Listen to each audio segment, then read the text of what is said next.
It was on the Titanic. Coming down.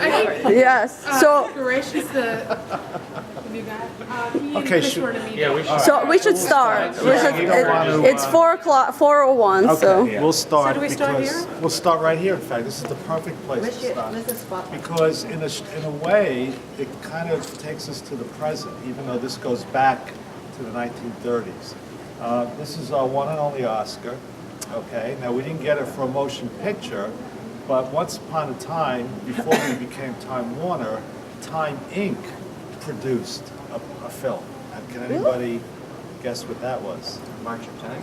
No, not this. Not really. We'll get to this in a second, but there was a movie that was made by Time Life Films. It was E.T. quite popular. It came out in 1981. And we got out of the movie business until after that, until the merger with Time with Warner Brothers. Fort Apache, the Bronx. Oh my God! Was Time Life production distributed by 20th Century Fox. So, Whoa. but we didn't get an Oscar for that. We didn't get an Oscar for a movie, but back in I think 1937, we did. And and this was for the March of Time, which was, as you know, a newsreel. Right.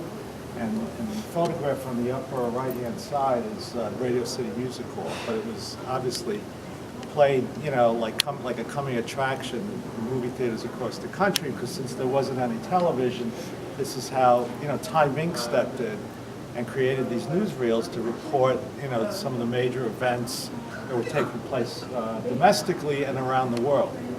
Now, the person giving the Oscar to Roy Larson, and I'll get to him in a second, is Shirley Temple, right? We all know Shirley Temple since many of us are baby boomers.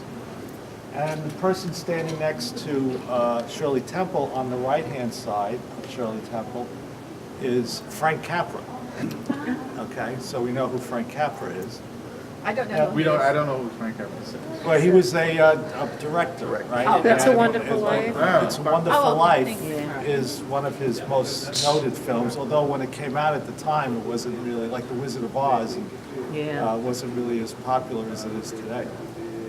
Now, the person receiving the Oscar was the creator of The March of Time, and was probably, like, if you went beyond Henry Luce and Britton Hayden, who were the two founders, this person would be the number 3 executive. At that time, he was on board for the creation of Time Inc. and then in 1922, followed by Time Magazine in 1923, okay? Roy Larson. And he was here, he passed away in September of 1979. He retired at the age of 80. He retired from Time Inc.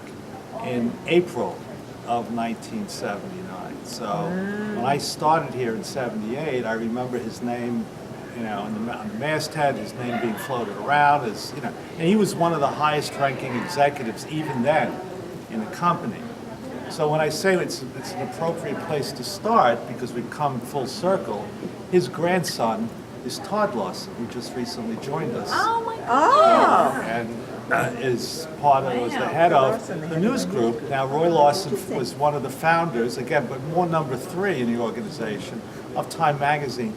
His grandson now heads up the group that includes that book as well as some others. So, so this is like a great place to, you know, and again, our one and only Oscar. And it's probably, what I read about the Oscars, that back then, they had more gold in it than they do now. So it's probably worth a lot more than the ones that'll be given out next Sunday, this on Sunday. Sunday night, right?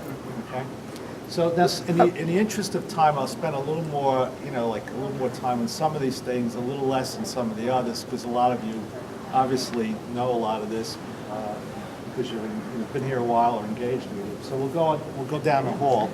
We'll skip some of these photos. But, you know, obviously they appeared over the years in either Time. Most of them came from Life magazine. And this one, I think it's this one here, no, Martin Luther King, was taken by Alfred Eisenstadt, whose exhibit is down here, and we'll see in the next. And Nick, you used to I mean, in our day, he used to see, he had an office here, Yeah, he had an office and you would here. see him coming into the building. Yeah, Alfred Eisenstadt passed away in 1995 at the age of 96. And up until then, I mean, he worked at Time, he worked at Life, he worked at SI. He ended up, his final years were spent at People, where he was one of their, you know, he was like the Annie Leibovitz of his time, and for many, many years, right? And I used to see him walking through the hall down in the lobby very slowly. I mean, he was in his 90s, but he pretty much retired until, you know, when he retired, he passed away maybe a couple years later. But he was close friends with a lot of celebrities. Marilyn Monroe was one of them. There's a story about her and her connection to this building that we'll talk about. But Sophia Loren and a lot of those photos are behind you that he took over there. So, and we'll talk a little bit more about Marilyn Monroe as well. So if you go down this way, there's some food in there, but Some pre-snacks. So we don't get too drunk. Oh, how funny. Ooh, look at us. Oh, they have cookies someone in in. there. Get caught eating. Oh, there's a person Oh, in is there. this not for everybody? You won't know until you try. which side of this table is Meredith and which side is Time? You can split them up, you know. Thanks, Nick. Yeah, I'm sorry. Dave. Appreciate that. Let's forget about it. Let's concentrate on this. I'm very sorry. So, Going out with you know, when we think about famous photographs, right, one of them is held by this company. And, you know, it speaks to the heritage and the legacy of some of the people that have worked here over the years. And and basically we were the main news organization going back to the beginning of the 20s, because there was no TV, it was print. And, you know, we were the ones delivering the news. And of course, in photography, Life was the dominant player in photography. And Alfred Eisenstadt was one of the main photographers, most popular photographers around the world.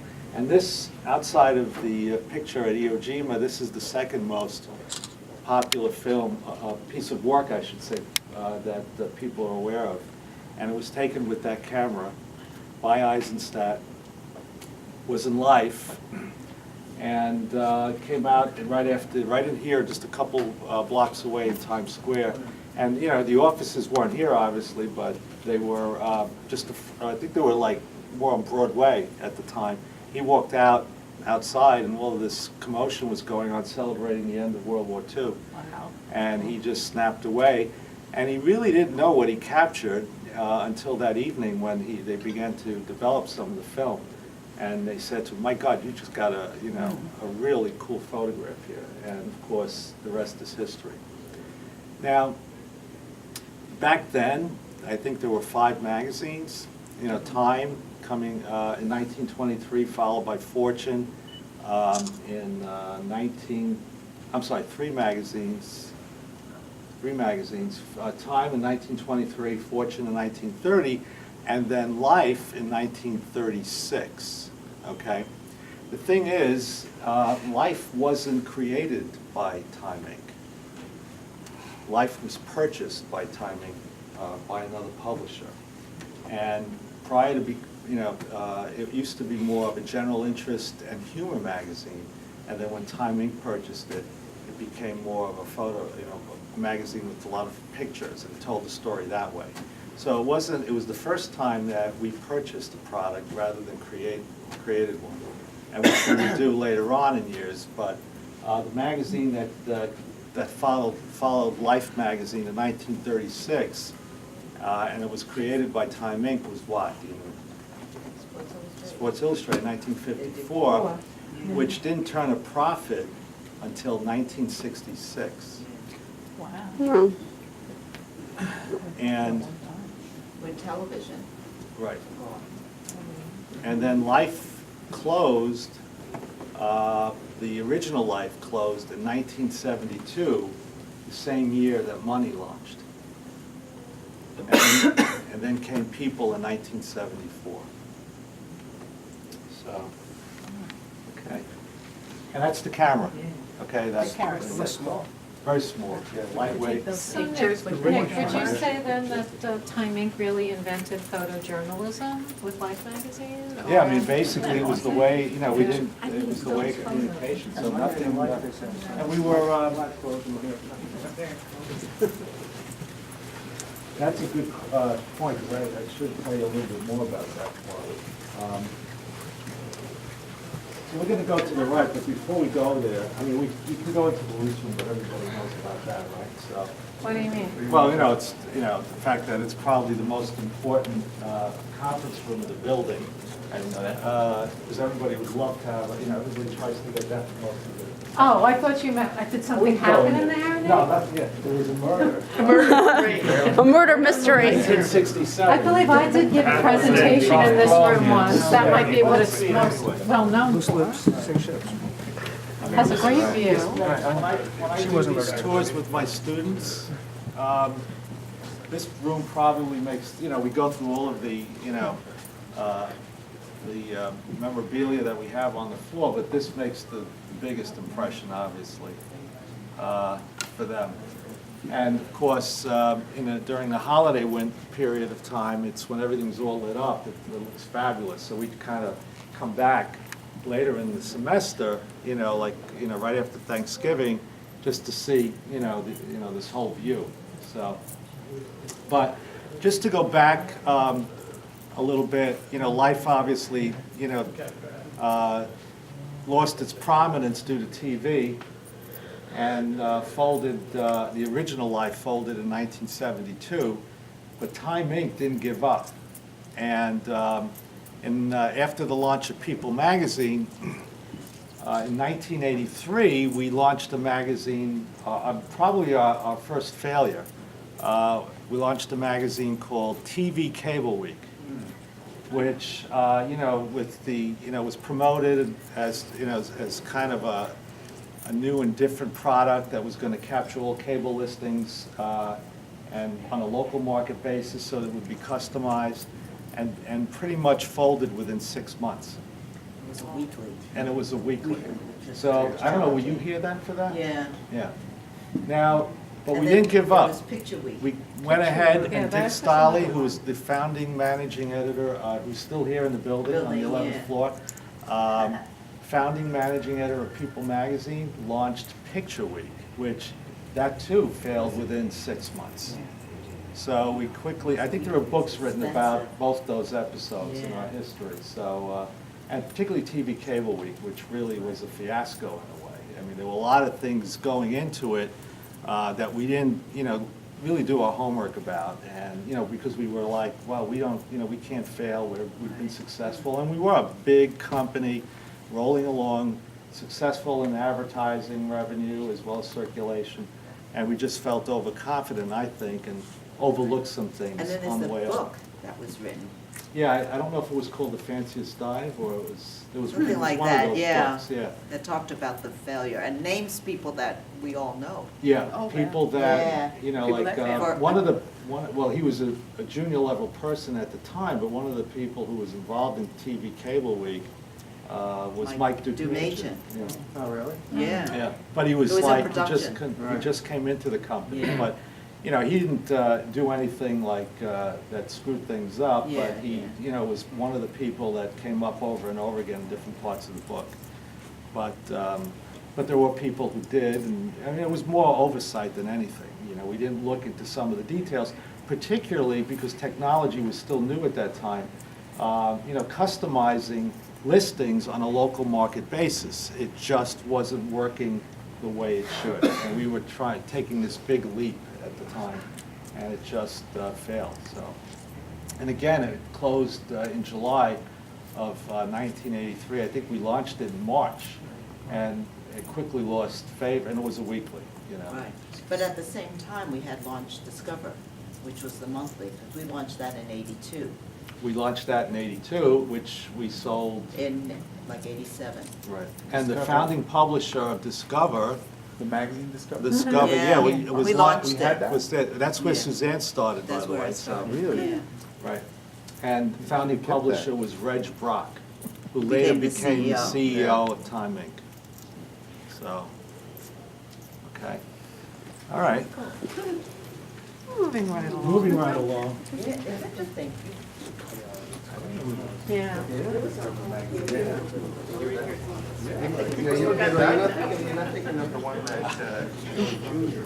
Yes, you can talk while you walk. Okay.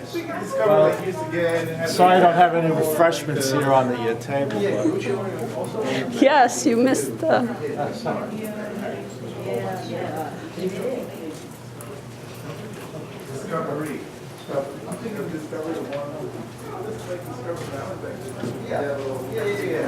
Here's where,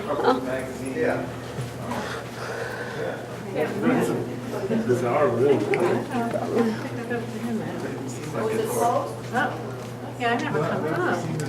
I never come down this way. Okay. Well, oh, that's the, What is that? that's the chairman's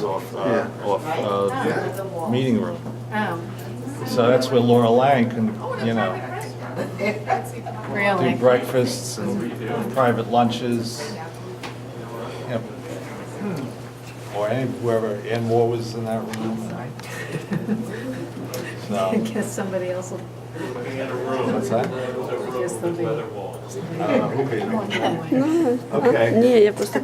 so, these are the first two this exhibit, there's several, you know, we'll go through those, but this exhibit houses the first two products from Time Inc., but at different times, obviously. The first issue of Fortune, what was interesting about that one is that it came out right in the middle of the Depression. Stock market crash. Stock market crash.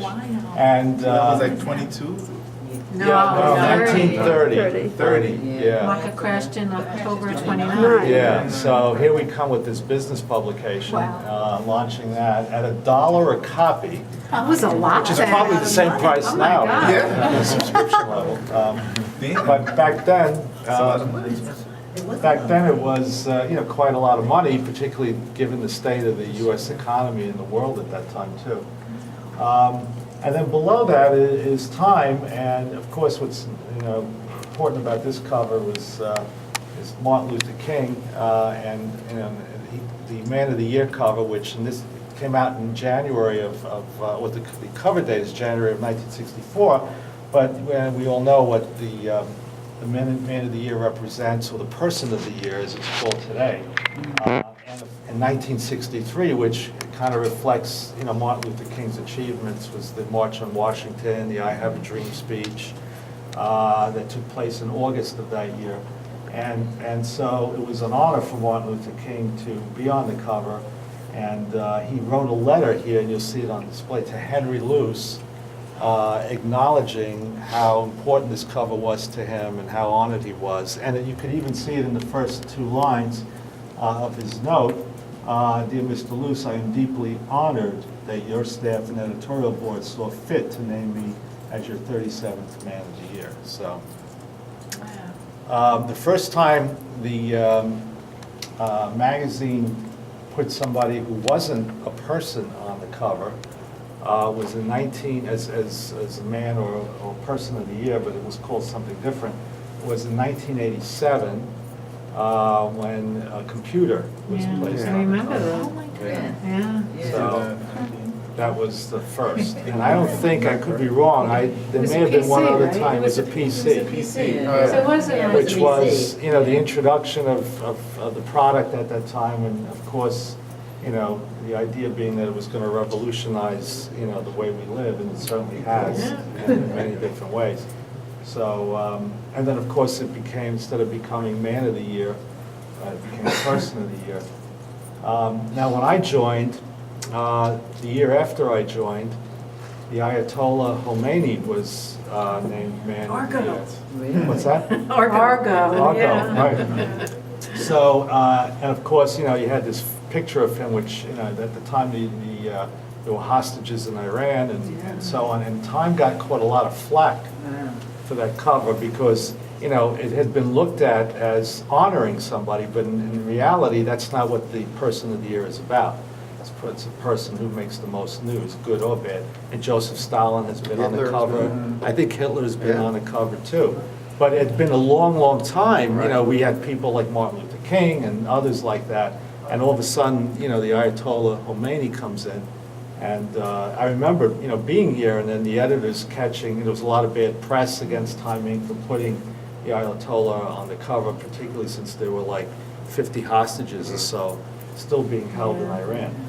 Do you know how many women have actually been on the cover since they No, changed it to person? You know, and that took place many. I can't even recently. think- can't even Yeah. think Not of- many. can't I think of don't it. think, yeah. Not many, but that change, Yeah. I'm going to guess that that change took place probably in the early 90s when it became Person of the Year. But Wasn't there've been Golda some Meir women. on? Yeah, I think Golda Meir might I have have been. the book on my desk. Oh, okay. It's all of the covers. of Oh, my- yeah, so it'd be good to see who, when the first woman, how many there were.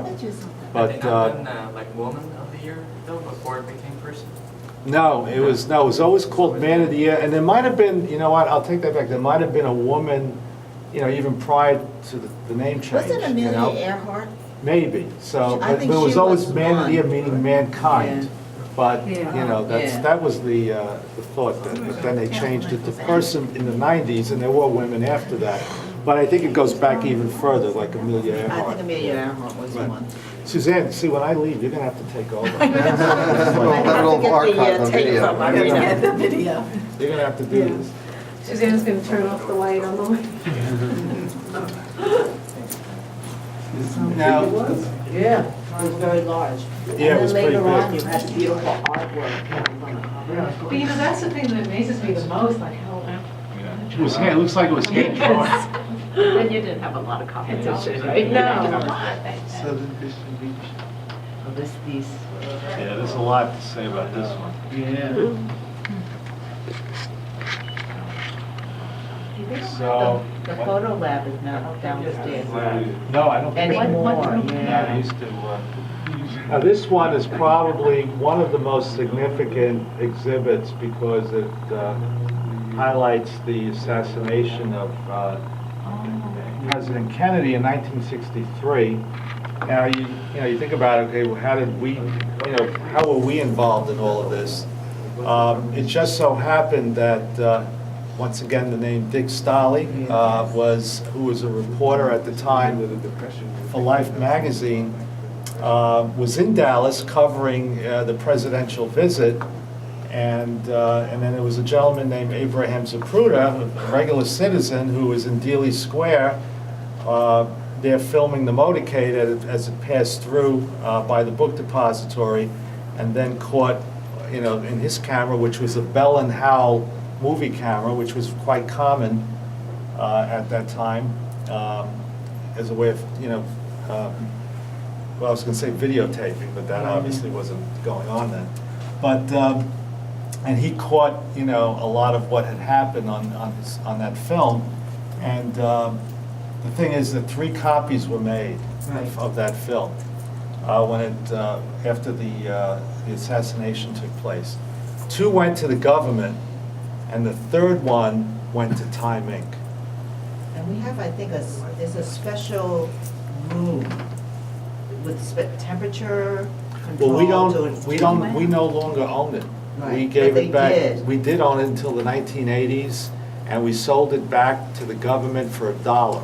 Oh, my So, but, a lot had happened, obviously, we were the first ones to kind of share with the world through Life magazine, an exclusive, the photos of the assassination. And for many, this was the first time they saw, because unlike today when things are Right. instantaneous and, this was the first time that people saw this. Now, how did it all happen? And it's an interesting story attached to this. Again, Stolley was in Dallas at the time, and the media, in addition to the government, of course, getting the film, the Secret Service worked with Abraham Zapruder in securing that film. The media was all over it too, and this was one of our first exclusives, because we hear about exclusive wedding photos and other things that we do. Well, this was one of the most exclusive things that we had gotten. CBS was down there as well, and Dan Hewitt, which and many of you know, who is the creator, Don Hewitt, I'm sorry, creator of 60 Minutes, was talking to his reporter, Dan Rather, who is from Texas, and told him to, literally told him to go to Zapruder, knock him out, grab the film, literally, this is what he told them, grab the film, make a copy, and then return it to him. And we'll let the CBS lawyers worry about the rest later. He did say that, and realized, and of course Dan Rather, that was his boss, took the order and was on his way, and then called him again and then said, forget it, what I just told you was ridiculous, it would cause more problems than anything. In the interim, though, while that was going on, Dick Stolley negotiated the rights for the film for $150,000, which was, it's a lot of money today, but even more so back then. And so we had the rights to that film for quite some time. And of course, the Warren Commission, the 2 other copies went to the Warren Commission for the investigation. So, but again, trying to get that exclusive as we do today. I mean, I guess CBS was willing to, knock. And literally, the quote was, knock them out with a punch, and and get the film, copy it, and bring it back to them, and we'll worry about the rest later. So here it is. Now in this exhibit is the box that contains the third that held the third film. Yeah, it's not in there now. Yeah, it's not there No. now. It's back at the government, but the film box is there. So.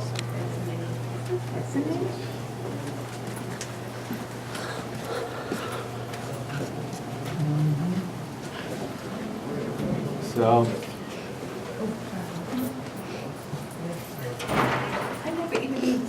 I know, I never Yes. here.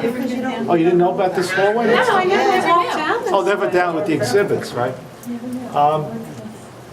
Just like, the Kardashian wedding and, things like that.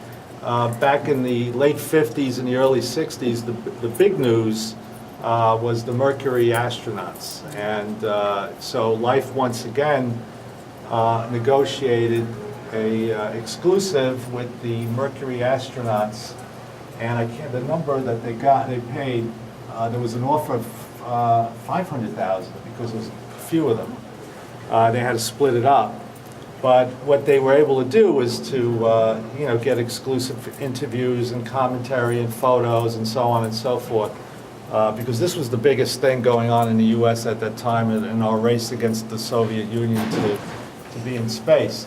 And so Life covered it exclusively in terms of having, some of those interviews and photos.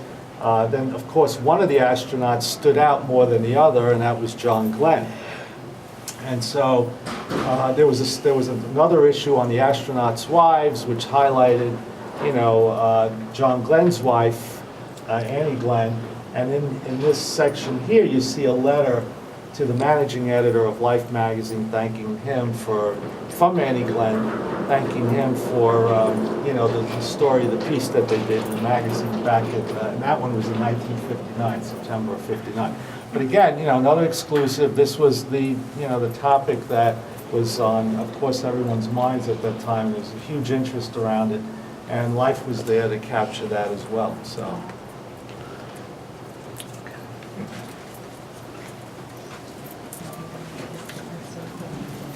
And up until Diana came along, who was the most popular person gracing the covers of People magazine? Can anybody? Jackie? Jackie Kennedy, you're right. Yeah, Jackie Kennedy had the lead, and then Diana came along, and certainly, even I think until most recently as well, and now you've got her kids and stuff. She is I still think she's the leader, right? I think that was the number one. Number one, but I saw prior to Diana, it was Jackie Kennedy Onassis. And this just shows you some of the, the covers, and of course there was a close relationship between Diana and, Time Inc., specifically with InStyle and People.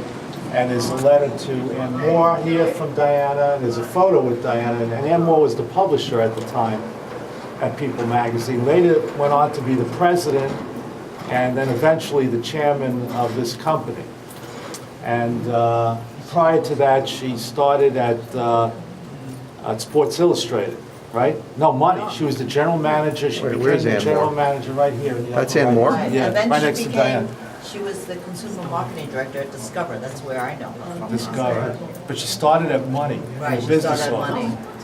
And then worked her way around, and then eventually at People, and then, you know, SI, was she was chairman. at SI SI before for People. Kids. She was the publisher. Yeah, right before joining People, she was the publisher of SI for Kids. And that, She was the and then launching she publisher. went into the publisher spot at the People magazine. And then the rest is history in terms of her career, until she was replaced by Jack Griffin, who stayed with us for 5 months. 5 minutes, 5 months. And the rest is, Right. so, Yeah, really. so I'm just gonna, you know, you've got a piece here, The Old Man and the Sea, you know, from Ernest Hemingway, and, you know, a letter to the managing editor of Life from Hemingway.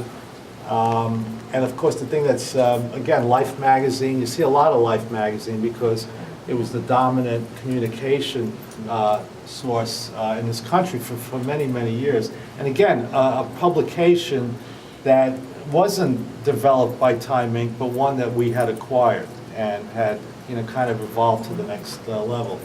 But the interesting thing about Hemingway here is the fact that when he writes, you know, It's on an it's all angle. on an angle. You know? Is he a lefty? He might be, I don't know, maybe that's probably it. And of course, below here, you know, we had, you know, Life, Time, in addition to covering people like Martin Luther King and others that had done some good in this country, well, we had Joe McCarthy, who was kind of the opposite of that. And unlike, the interesting thing about this exhibit and, you know, the cover of Time featuring Joe McCarthy and the letter that follows to Henry Luce, it takes a tone that's completely, again, opposite of the one that Martin Luther King took. And his opens up with, "Some time ago, I wrote you calling your attention to some deliberate falsifications and a very lengthy smear attack which Time magazine has made upon me." And we know in history what McCarthy was up to back in the early 50s, looking for communists in Hollywood, and in the smear attack that he was doing to others, and yet he was upset that Time had done a smear attack on him. So, you know, kind of the opposite of what we saw down the hall, and right at the opening, and so there were letters written to Luce, most of them favorable, obviously, but this one wasn't, you know, and it opens right up with that statement. So, and we're going to be right on time. This is the last exhibit. Now, you know, we know Muhammad Ali and the you know, the legend that he is. Again, Sports Illustrated started in 1954 and made a profit in 1966. Muhammad Ali was the second highest athlete that had, well, ranked second in terms of appearances in Sports Illustrated. Can anybody tell me who is number one? Michael Jordan. Right. And then Muhammad Ali. And so we've got an exhibit here that, now I don't know what this is. I can't, and someone told me and I completely forgot, but we've got his boxing gloves, which are autographed, and his robe. And the covers over the years that he was featured in, beginning when he was called Cassius Clay, back in the 50s and 60s, early 60s, all the way to Muhammad When did Ali. he become Muhammad Ali, do you know? I don't know, I think it was like in the late 60s. Probably the 60s. It was in the 60s, but not the early. Around Vietnam. Vietnam. Yeah, right around then, right. Yeah. Yeah. Now, Yeah, when One- it turned Muslim around the You when the converted. draft, around the draft. one of the events, again, another Time Inc. link to, you know, some of the icons that we featured in our magazines. The first event that HBO covered in its infancy, when it wasn't, you know, what it is today, it didn't, you know, in terms of movies and original programming, it was a satellite distributor of special events, and that started in 1975, okay? It became a 24-hour channel in 1981, and kind of evolved into what we now know as HBO. But in 1975, when it, kind of the birth of HBO, the first broadcast it had was the Thriller in Manila. Okay? And HBO was behind that in terms of its broadcast, which was distributed to movie theaters and places like that, but it was an HBO production. And that's how it started, and then the rest is history as far as that brand. And of course, Muhammad Ali, and I think who was the fighter? Was that Joe Frazier? Joe Frazier. Yeah. Who just passed away about Yeah. a year or so ago. Yeah. So that's it, and now we can go up for the rest.